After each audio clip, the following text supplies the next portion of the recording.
গরমে কুল হতে চলে গেলাম ডিপ কলে। আসসালামু আলাইকুম। গরমে ঘরে টিকা যায় না, পরে চিন্তা আসলো যাব ডিপ কলে। তারপর একে একে দিলাম সবাইকে ফোন। অনেকে বলতাছে যাবে, অনেকে বলতাছে যাবে না। তারপর কি বলবো, যারা যাবে তাদেরকে নিয়ে চলে গেলাম ডিপ কলের দিকে। তারপর মাঝখানে একজনকে 10 টাকা দিলাম। 10 টাকা দিয়ে বললাম যা 5টা শ্যাম্পু নিয়ে আস। সে শ্যাম্পু নিয়ে আসলো। আমরা অটোর জন্য দাঁড়িয়ে রয়েছি, কিন্তু অটো পাইতাছি না। প্রায় আধা ঘন্টা দাঁড়ানোর পর অটো আসছে।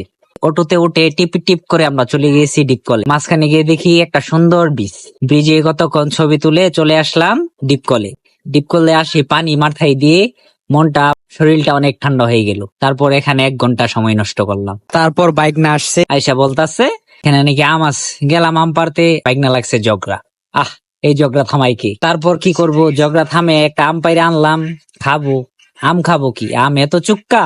তারপর আমার খাই নাই, আম যারা খাইছি একটু একটু খেয়ে ফেলে দিছি। তারপরে গোসল করে চলে আসলাম। আশা করি ভিডিওটা ভালো লাগলে লাইক, কমেন্ট, শেয়ার, সাবস্ক্রাইব সবই করে দিবেন।